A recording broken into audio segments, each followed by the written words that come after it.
आज का टॉपिक है linear equation with constant coefficient. इसके लिए हम n ऑर्डर की नॉन होमोजीनियस डिफरेंशियल इक्वेशन को जो है वो हम लेट करेंगे और वो हमारे पास जो नॉन लीनियर डिफरेंशियल इक्वेशन है वो इस फॉर्म में है P0 dny upon D X का power n plus P1 dn-1 by upon D X power n-1 plus so on plus Pn(y) equal to Q।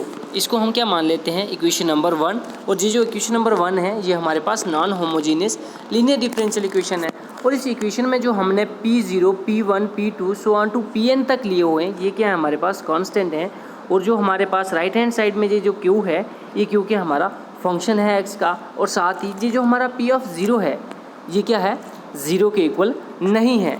और ये जो हमारे पास नॉन होमोजीनियस इक्वेशन थी अगर इसके कारस्पोंड अगर हम कोई होमोजीनियस इक्वेशन को अगर हम लिखते हैं तो हम वो किस फॉर्म में होगी, उसका फॉर्म हमारे पास सेम रहेगा, इक्वेशन सेम रहेगा, सिर्फ और सिर्फ अगर उसमें चेंजिंग आएगी तो राइट हैंड साइड वहाँ पे हमारे पास कोई फंक्शन आता है x का। तो यहाँ पे होमोजीनियस इक्वेशन में हमारे पास ये राइट हैंड साइड में किसके इक्वेट होगा 0 की। तो इसका फॉर्म कैसे बनेगा P0 dny upon dxn plus P1 dn-1 y upon dxn-1 plus so on to plus Pny equal to 0। Equation same है, सिर्फ राइट हैंड साइड में हमारे पास यहाँ पे x का कोई भी फंक्शन नहीं होता है। अगर हम बात करें कि ये जो हमारे पास इक्वेशन नंबर 1 है non homogeneous linear differential equation, अगर हम इसके सोल्यूशन की बात करें कि अगर हम इसका कंप्लीट सोल्यूशन या जनरल सोल्यूशन जो है वो हम किस तरीके से लिख सकते हैं, तो इसके लिए हमें दो चीज़ों की ज़रूरत पड़ती है। वो चीज़ें हमारे पास ये हैं कि ये जो हमारे पास इक्वेशन नंबर 2 जो हमने लिखा, ये जो हमारे पास होमोजीनियस डिफरेंशियल इक्वेशन था, इस इक्वेशन का हमें क्या चाहिए होगा, इस डिफरेंशियल इक्वेशन के हमें n लीनियर इंडिपेंडेंट सोल्यूशन चाहिए होंगे। और साथ ही साथ जो हमारा नॉन होमोजीनियस लीनियर इक्वेशन जो इक्वेशन नंबर 1 था उसके हमें क्या चाहिए होंगे, पर्टिकुलर सोल्यूशन होंगे। तो ये हम पर्टिकुलर सोल्यूशन जो हमारे पास पर्टिकुलर सोल्यूशन कैसे आएगा, जब जो हम n इंडिपेंडेंट लीनियर सोल्यूशन जो है वो हम किस तरीके से फाइंड आउट कर सकते हैं वो हम आपको बताएंगे कि किस तरीके से फाइंड आउट करते हैं। तो इसके लिए हम क्या करेंगे कि इसके लिए हमें सबसे पहले हम देखेंगे कि ये जो हमारे पास इक्वेशन है इसको हम सिंबॉलिक फॉर्म में कन्वर्ट करेंगे कि जो हमारे पास नॉन होमोजीनियस लीनियर इक्वेशन जो हमारे पास इक्वेशन नंबर 1 था इसको क्या करेंगे हम कन्वर्ट करेंगे सिंबॉलिक फॉर्म में। तो जो हमारे पास नॉन होमोजीनियस इक्वेशन जो हमारी 1 थी उसको सिंबॉलिक फॉर्म में हम कैसे लिखेंगे, P(0) dn डी का पावर n। अब आप देख रहे हैं कि P(0) तो हमारे पास जो हमारे पास इक्वेशन थी वो हमारे पास P(0) था, लेकिन जो हमारे पास डिफरेंशियल था जो हमें इनको डिफरेंशिएट करना था, यहाँ पे हमें n टाइम हम इसको यहाँ पे डिफरेंशिएट करेंगे। तो जो हमारे पास अब यही आ रहा है कि हम जब हम इसको सिंबॉलिक फॉर्म में लिखेंगे जो हमारा डिफरेंशियल है उसको हम क्या करेंगे डी में कन्वर्ट कर देंगे। जो हमारा डिफरेंशियल होगा उसको डी लिखेंगे और जिसका जितना ऑर्डर होगा हम उसको उतना ऑर्डर दे देंगे। तो सबसे पहले हमारे पास क्या था कि P(0) dny अपॉन dxn मतलब n ऑर्डर का था, तो हमने क्या लिख दिया इसको P(0) d का power n plus P1 dn-1 upon dx n-1 था, तो हमें इसको कैसे लिख दिया P1 dn-1 plus so on to Pn y था। तो इसको यहाँ पे हमारे पास डिफरेंशियल तो नहीं था इसलिए हमने इसको एज इट इज़ लिखा Pn, इनको ब्रैकेट में ले लिया और साथ में क्या लिखा दिया y, क्योंकि ये सारे के सारे क्या इन सब के साथ y हमारे पास वेरिएबल आ रहा था और इक्वल टू q। ये हमारा पास क्या हो जाता है, ये हमारी सिंबॉलिक फॉर्म हो जाती है जो हमारे पास नॉन होमोजीनियस डिफरेंशियल इक्वेशन थी। और साथ ही साथ इस इक्वेशन जो अभी हमारे पास सिंबॉलिक फॉर्म आया है, ये जो हमारे पास सिंबॉलिक फॉर्म है इसको हम इस तरीके से भी लिख सकते हैं कि f of dy equal to q, कि ये जो हमारे पास फंक्शन क्या है यहाँ पे y है, इसके साथ जो टर्म हमारे पास मल्टीप्लाई हो रही है उसको हम इस तरीके से लिख सकते हैं कि ये क्या है function of d into Y equal to q। इसको हम इस तरीके से भी लिख सकते हैं। जहाँ पे हमने f ऑफ d लिखा है, f ऑफ d क्या है हमारे पास P(0) d का power n plus P1 dn-1 plus so on to plus Pn, ये क्या है हमारे पास f ऑफ d है।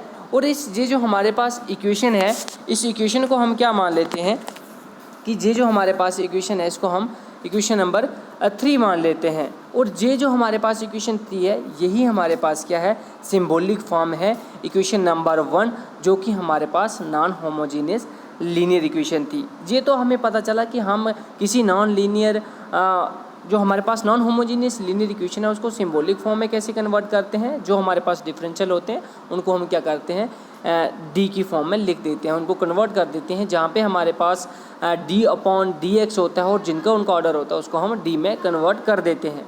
उसके बाद आता है कि हमें एक्सॉलरी इक्वेशन हम कैसे कन्वर्ट करते हैं। जहाँ अगर हम कहें कि जो हमारे पास नॉन होमोजीनियस लीनियर इक्वेशन होता है उसका हम एक्सिलरी इक्वेशन है उसको हम कैसे लिखते हैं। जैसे अभी हमने सिंबॉलिक फॉर्म पढ़ा इसका, तो जो हमारे पास एक्सिलरी इक्वेशन होता है वो क्या होता है कि ये जो हमारा सिंबॉलिक कोफिशिएंट होता है, जो हमने अभी सिंबॉलिक इक्वेशन बनाया, जो उसका सिंबॉलिक कोफिशिएंट होता है y का, उसको जब हम क्या करते हैं, इक्वेट करते हैं 0 के इक्वल, उसी को हम क्या बोलते हैं, एक्सिलरी इक्वेशन बोलते हैं। जैसा आपने देखा कि ये जो हमारे पास थी, ये क्या थी हमारे पास, इक्वेशन नंबर 3 जो है ये हमारे पास थी, ये जो इक्वेशन हमारे पास थी ये हमारे पास सिंबॉलिक फॉर्म है इसकी, जो हमारे पास इक्वेशन नंबर 1 थी। तो अभी हम देखेंगे जो हमारे पास सिंबॉलिक कोफिशिएंट है y का, तो y का कोफिशिएंट क्या है, ये हमारे पास y का कोफिशिएंट है। इसी कोफिशिएंट को जब हम क्या करेंगे 0 के इक्वेट कर देते हैं तो इसको हम क्या बोलते हैं, एक्सिलरी इक्वेशन बोलते हैं। तो जो हमारे पास आप देख रहे हैं कि जो सिंबॉलिक कोफिशिएंट है वो क्या है, P0 dn d का power n plus P1 d का power n-1 plus so on plus Pn, ये हमारे पास क्या है, y का कोफिशिएंट है। तो यही हमने यहाँ पे लिखा कि P0 d का power n plus P1 dn-1 plus so on to Pn equal to 0। हमने इसको क्या कर दिया, जो हमारे पास सिंबॉलिक कोफिशिएंट था उसको हमने 0 के इक्वेट कर दिया, तो हमारे पास क्या बन जाता है, ये इसी को हम क्या बोलते हैं, एक्सिलरी इक्वेशन बोलते हैं। तो नेक्स्ट हमारे पास आता है कि अभी हमने देखा कि हमारे पास होमोजीनियस इक्वेशन कैसी होती है, नॉन होमोजीनियस इक्वेशन कैसी होती है, और हमें इनकी सिंबॉलिक फॉर्म हम में कैसे कन्वर्ट करते हैं, हमारे पास एक्सिलरी सॉल्यूशन जो इक्वेशन है वो कैसा होता है। नेक्स्ट हमारे पास आता है कि हम इनको सॉल्व कैसे करते हैं, कि अगर हमारे पास कोई इक्वेशन दिया गया है उसके हम पर्टिकुलर सोल्यूशन कैसे निकालते हैं, या अगर हमें कंप्लीट सोल्यूशन निकालना हो तो हम उनको किस तरीके से जो है वो कन्वर्ट करते हैं, उनका हमारे पास रूल है, वो हमारे पास रूल क्या है। क्योंकि जब भी हम इन इक्वेशन को सॉल्व करते हैं तो हमारे पास बहुत सारे केस जो हैं वो अराइज होते हैं। उनमें हमारे पास होता है कि एक्सिलरी इक्वेशन, जहाँ हम बात करेंगे एक्सिलरी इक्वेशन की हम बात करेंगे, तो उसमें हमारे पास बहुत तरीके की एक्सिलरी इक्वेशन जो हैं वो आती हैं। कि हमारे पास कई बार एक्सिलरी इक्वेशन आता है जिसमें हमारे पास रियल एंड डिफरेंट रूट्स होते हैं, जहाँ हमारे पास रियल एंड रिपीटेड रूट भी होते हैं, और साथ ही साथ हमारे पास कंप्लीट रूट भी आते हैं। कि ऐसी एक्सिलरी इक्वेशन होती हैं जिनमें क्या होते हैं, हमारे पास कंप्लीट रूट होते हैं। तो इन सारे जो एक्सिलरी इक्वेशन है कि हमारे पास रियल रूट आ रहे हैं और वो सारे के सारे जितने रूट आ रहे हैं वो डिफरेंट है, या ऐसा आ रहा है कि हमारे पास रियल रूट हैं और वो रिपीटेड रूट हैं, जहाँ हमारे पास कंप्लीट रूट आ रहे हैं। तो इन रूट्स को हम किस तरीके से जो है वो सॉल्व कर सकते हैं, उसके लिए हमारे पास रूल क्या होता है उसको हम देखेंगे। कि ये जो हमने इक्वेशन लिखा हुआ है ये क्या है हमारे पास, ये हमारे पास एक इक्वेशन है, हमने ये इक्वेशन लिया हुआ है, ये हमारे पास होमोजीनियस इक्वेशन है। कि हम इस होमोजीनियस इक्वेशन है, हम होमोजीनियस इक्वेशन को किस तरीके से हम सॉल्व कर सकते हैं, कैसा इसका जो है कंप्लीट सोल्यूशन है वो फाइंड आउट करते हैं। यहाँ पे हमने पहले भी इसके इंट्रोडक्शन में बात की कि ये जो हमारे पास P0 P1 so on to Pn तक होता है ये हमारे पास रियल कांस्टेंट होते हैं, और ये जो हमारा P0 है ये हमारा क्या होता है, 0 के इक्वल नहीं होता है। तो इसमें अगर हम स्टेप 1 की बात करें तो हम इसको सबसे पहले हम क्या करेंगे कि हम इसको सिंबॉलिक फॉर्म में कन्वर्ट करते हैं। तो आपने देखा कि हम किस तरीके से इसको सिंबॉलिक फॉर्म में कन्वर्ट करते हैं। कि ये जो हमारा डिफरेंशियल होता है उसको हम क्या करते हैं, डी की फॉर्म में लिख सकते हैं। कि जहाँ पे हमारा dy dx आता है उसको हम डी की फॉर्म में लिख देते हैं, और जो उसका ऑर्डर होता है जितने भी ऑर्डर का होगा वो ऑर्डर हम यहाँ पे लिख देते हैं। क्योंकि हम एन ऑर्डर की होमोजीनियस इक्वेशन ली है तो हम वही लिख रहे हैं। क्योंकि यहाँ पे हमने क्या किया कि जो हमारा अभी जो हम बात कर रहे थे कि dy dx यहाँ पे भी दिखेगा, उसको हम किस में कन्वर्ट कर देंगे, d में। क्योंकि यहाँ dy dx क्या है कि हम सिंगल डेरिवेटिव ले रहे हैं। अगर हम डबल डेरिवेटिव लेते हैं कि d² अपॉन dx² तो उसको स्क्वायर की फॉर्म में डी स्क्वायर लेट कर देंगे। और अगर हमारे पास एन ऑर्डर का डिफरेंशियल होता है कि D N upon D X N, तो उसको हम क्या लिख देते हैं, डी का पावर एन लिख देते हैं। उसके बाद आता है कि जब हम सिंबॉलिक फॉर्म लिख देते हैं, उसके बाद एक्सिलरी फॉर्म जो हमने अभी बात की कि हम किस तरीके से होता है कि जो हमारे पास सिंबॉलिक फॉर्म का जो हमारे पास कोफिशिएंट होता है वाई का, उसको हम वाई के सिंबॉलिक कोफिशिएंट जो होता है वाई का, उसको हम अगर हम इक्वेट कर देते हैं जीरो के, तो वो हमारे पास क्या बन जाता है, हमारा एक्सिलरी इक्वेशन बन जाता है। उसके बाद आता है कि जैसे हमने बात की कि हमारे पास एक्सिलरी इक्वेशन तो डिफरेंट टाइप का है कि जिसमें हमारे पास रियल रूट होते हैं जो कि सेम होते हैं, रियल रूट होते हैं जो कि डिफरेंट होते हैं, और रियल रूट होते हैं जो हमारे पास डिफरेंट होते हैं। इन्हीं की हम बात करेंगे कि अगर हमारे पास जो हमारे एक्सिलरी इक्वेशन के अगर डिफरेंट रूट होते हैं तो हम इनको कैसे कंप्लीट सोल्यूशन में हम कन्वर्ट करते हैं। तो ये यहाँ पे मैं बताना चाहूँगा कि अगर हमारे पास अगर एक ही रूट आता है, जब हमने कोई एक्सिलरी इक्वेशन लिया और उसको हमने जब उसका डिटर्मिनेंट निकाल के हमारे पास एक ही रूट आता है और वो डिफरेंट रूट होता है, अगर एक ही रियल रूट आता है तो जो उसका कंप्लीट सोल्यूशन बनेगा वो कैसे बनेगा, c1 e का पावर m1 x कि एक ही रूट है तो उसके लिए हमारा कंप्लीट सोल्यूशन ये आएगा। अगर हमारे पास दो रियल रूट आते हैं, अगर जो हमारा डिटर्मिनेंट d जो हम ले रहे हैं उसकी वैल्यू अगर हम 2 मिलता है, मान लो कि फॉर एग्जांपल d का वैल्यू मिला हमें 1, तो वो क्या है, 1 रियल रूट होगा तो उसका सोल्यूशन ये होगा। अगर हमारे पास d का वैल्यू 2 मतलब 2 रूट आते हैं, 1 आता है और 2 आता है, ये क्या हमारे पास डिफरेंट रूट हो गए, सॉरी हम पहले सेम रूट की बात करते हैं। जैसे हमारे पास क्या आ गया, d का वैल्यू है 1 मतलब 2 रूट हैं, दोनों का वैल्यू कितना 1 है, तो इसका मतलब क्या हो गया कि 2 रूट हैं, 2 रियल एंड इक्वल रूट है कि हमारे पास रूट तो 2 आ रहे हैं लेकिन दोनों के दोनों क्या है, सेम है। तो उनका कंप्लीट सोल्यूशन कैसे बनेगा, e का power m1x into c1 plus c2x, इस तरीके से हम उनके क्या लिखेंगे, हम उनका कंप्लीट सोल्यूशन लिखेंगे। नेक्स्ट हमारे पास आता है कि अगर हमारे पास 3 रियल एंड इक्वल रूट हो, जैसे अभी हमने बात की कि 2 रूट हों और दोनों सेम हो, तो उसका कंप्लीट सोल्यूशन कैसे लिखते हैं। अब नेक्स्ट है कि 3 रियल रूट हों और वो तीनों के तीनों क्या हों, सेम हों, इक्वल हों, तो हम उनके रूट कैसे लिखते हैं, उनका कंप्लीट सोल्यूशन कैसे आएगा, तो वो ऐसे आएगा कि e का power m1x c1 plus c2x plus c3x square, इस तरीके से हम क्या कर सकते हैं, इनका कंप्लीट सोल्यूशन लिखेंगे। नेक्स्ट हमारे पास आता है जस्ट सो ऑन, अगर हमारे पास 4 आएंगे तो उसके बाद क्या आएगा, जैसे यहाँ c3 तक तो आएगा, तो अगर 4 रूट आएंगे तो क्या आएगा, c4 x की पावर 2 है तो वहाँ पे क्या आ जाएगा, x की पावर 3 आ जाएगा। नेक्स्ट हमारे पास है कि इस तरीके का भी हमें रूट मिल सकता है कि 1 pair of complex and different root, कि ऐसा हो कि वहाँ पे हमारे पास क्या हो कि ऐसा पेयर बने कि जहाँ पे हमारे पास क्या हो, कम्प्लेक्स रूट, यानी alpha plus iota, alpha plus minus iota beta. अगर जब हमारे पास कम्प्लेक्स रूट आएंगे तो उसका हम क्या करेंगे, कंप्लीट सोल्यूशन कैसे निकालेंगे, तो उसका हम क्या करेंगे उस केस में कि e का power alpha x into c1 cos beta x plus c2 sign beta x, ये हमारे पास क्या हो जाएगा, उस केस में हमारा कंप्लीट सोल्यूशन होगा। नेक्स्ट हमारे पास आता है कि जैसे 1 पेयर था, इसके बाद हमारे पास अगर 2 पेयर आता है तो 2 पेयर के केस में हम क्या करेंगे, तो उस केस में हमारे पास आएगा कि e का power ax c1 plus c2 cos beta x plus c3 plus c4 x sign beta x हमारे पास क्या हो जाएगा, ये कंप्लीट सोल्यूशन हम इसके आ जाएगा। उसके बाद हमारे पास 3 पेयर भी हो सकता है, हमारे पास 4 पेयर भी हो सकता है, इस tरीके से आप उसको लिख सकते हैं।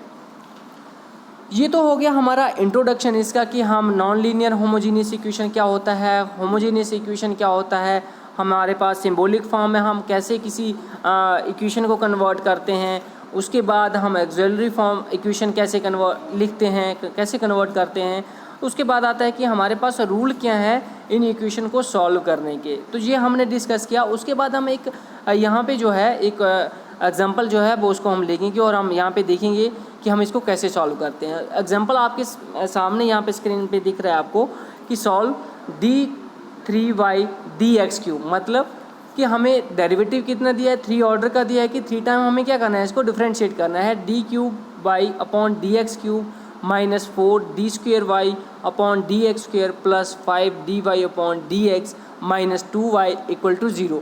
तो ये जो इक्वेशन देख रहे हैं आप, तो ये जो हमारे पास इक्वेशन है ये हमारे पास होमोजीनियस लीनियर इक्वेशन है। कौन सी इक्वेशन है? Homogeneous linear equation. क्योंकि आपको पता है कि जब भी आपके पास कोई इक्वेशन आती है आप उसको होमोजीनियस है या नॉन होमोजीनियस है वो कैसे पता करेंगे कि अगर आपके राइट हैंड साइड वो इक्वेशन जीरो के इक्वेट है तो वो होमोजीनियस है, अगर उसमें हमारे पास कोई फंक्शन आता है एक्स का तो वो हमारे पास क्या हो जाएगा? Non homogeneous. तो ये हमारे पास जीरो के इक्वेट है तो ये हमारे पास क्या है? होमोजीनियस इक्वेशन है। तो इस होमोजेनियस इक्वेशन को हम कैसे करेंगे कि ये हमारे पास गिवन होमोजेनियस इक्वेशन है तो इसका सोल्यूशन कैसे निकालेंगे? तो सबसे पहले हमने देखा था कि जो भी हमारे पास कोई इक्वेशन आएगा तो उसको हम किस फॉर्म में कन्वर्ट करेंगे? सिंबॉलिक फॉर्म में कन्वर्ट करेंगे। तो सिंबॉलिक फॉर्म में कैसे कन्वर्ट करते हैं कि ये जो हमारे पास डिफरेंशियल होते हैं इनको हम किस फॉर्म में लिखेंगे? इनको डी में कन्वर्ट कर देंगे। तो यहाँ पे D Y upon D X जो है, जो डी वाई डी एक्स है इसको हम क्या करेंगे? डी में कन्वर्ट कर देंगे। तो डी लिख दिया हमने। ऑर्डर कितना है? 3 है तो डी का पावर कितना आ जाएगा? 3 आ जाएगा। उसके बाद माइनस है तो यहाँ पे माइनस लिखा, 4 है तो 4 लिखा। उसके बाद कितने ऑर्डर का डिफरेंशियल है? 2 ऑर्डर का, तो डी का पावर कितना हो जाएगा? 2 हो जाएगा। प्लस 5 है तो यहाँ पे कितने ऑर्डर का डिफरेंशियल है? सिंगल ऑर्डर है, मतलब 1 ऑर्डर का है तो यहाँ डी का पावर कितना हो जाएगा? 1। साथ में क्या है? माइनस और 2, और साथ में हमारे पास वेरिएबल कौन सा है? y। तो हमने y क्या है? हर इस टर्म में भी हमारे पास y है, इसमें भी y है, इसमें भी y है और इसमें भी y है। इसको क्या ले लिया हमने? कॉमन ले लिया। जी हमारे पास क्या आ गया? D cube minus D cube minus 4d² plus 5d minus 2 into Y equal to 0। ये हमारे पास क्या हो गई? सिम्बोलिक फॉर्म हो गया जो हमारे पास होमोजीनियस लीनियर इक्वेशन हमें दिया था। उसके बाद जब हमने सिंबॉलिक फॉर्म लिख दिया तो उसके बाद हम क्या करते हैं? इसका एक्सिलरी इक्वेशन बनाते हैं। आपको पता है कि हम एक्सिलरी इक्वेशन कैसे बनाते हैं कि जो हमारे पास सिंबॉलिक फॉर्म का जो y का सिंबॉलिक जो हमारे पास क्या होता है? यहाँ पे हमारे पास वेरिएबल y है तो जो हमारे पास सिंबॉलिक कोफिशिएंट होगा y का उसको अगर हम क्या करते हैं y के इसको इक्वेट कर देते हैं हम 0 के, तो उसी को क्या बोलेंगे हम? एक्सिलरी इक्वेशन बोलेंगे हम। तो यहाँ पे हमारे पास जो सिंबॉलिक कोफिशिएंट है y का वो क्या है? D cube minus 4d² D cube minus 4d² plus 5d minus 2 equal to 0। ये क्या हमारे पास एक एक्सिलरी इक्वेशन बनता है, क्योंकि जो हमारे पास सिंबॉलिक कोफिशिएंट था y का ये था, इसको हमने क्या कर दिया? 0 के इक्वेट कर दिया तो ये हमारे पास क्या बन जाता है? एक्सिलरी इक्वेशन बनता है। उसके बाद यहाँ पे इसके रूट निकाले गए हैं तो आप देख रहे हैं कि यहाँ पे डायरेक्ट रूट निकाले हैं। तो ये मैं आपको बता दूं कि ये किस तरीके से हमारे पास रूट निकलते हैं। तो इनको क्या किया है? सबसे पहले आप देख रहे हैं कि हमारे पास क्या है? D cube minus 4d² plus 5d minus 2 है। तो इसको हमें क्या करना है कि इनको हमें किस तरीके से हम तोड़ सकते हैं, इनके फैक्टराइज कैसे कर सकते हैं, किस तरीके से हम फैक्टर करते हैं। तो यहाँ पे सिर्फ और सिर्फ क्या किए गए हैं? फैक्टर्स किए गए हैं। यहाँ पे जब हम देखेंगे कि हमारे पास क्या था? डी क्यूब, तो यहाँ पे हमने क्या देखा कि डी हमारे पास तो कॉमन है, हमें क्या चाहिए? क्यूब चाहिए। तो इन्होंने क्या किया कि D minus 1² into D minus 2 equal to 0 कि जब हम क्या करेंगे? इनको हम क्या करेंगे? जो हमारा डी माइनस 1 है इसका स्क्वायर करेंगे और इसके स्क्वायर करने के बाद डी माइनस 2 के साथ जब हम मल्टीप्लाई करेंगे तो हमारे पास क्या आएगा? यही मिलेगा हमें, D cube minus 4d² plus 5d minus 2 equal to 0।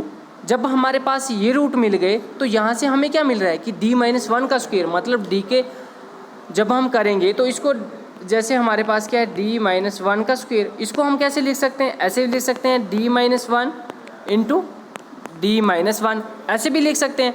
तो यहाँ पे जब हम इनके रूट निकालेंगे तो डी कितना आएगा हमारे पास? डी अगर हम इसको 0 के इक्वेट करेंगे कि डी माइनस 1 इक्वल टू 0 तो ये किसके इक्वल आ जाएगा? D equal to 1।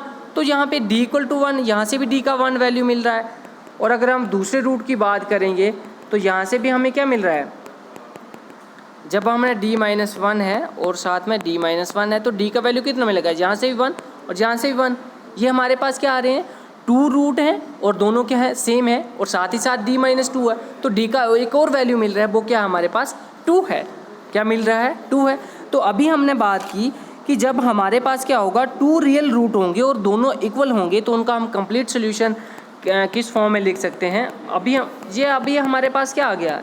Axillary equation जो आई उसके हमने क्या निकाल दिए? डिटर्मिनेंट निकाला और हमने निकाला कि हमारे पास कितने रूट बन रहे हैं। यहाँ पे हमारे पास 3 रूट बन रहे हैं, 2 रूट सेम है और एक रूट हमारे पास क्या आ रहा है? डिफरेंट आ रहा है। तो इसका हम कंप्लीट सोल्यूशन कैसे लिखते हैं?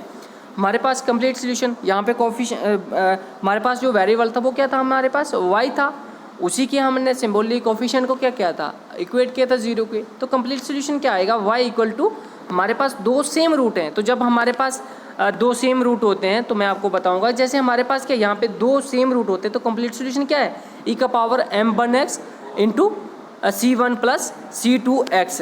तो यहाँ पे हमारे पास आ जाएगा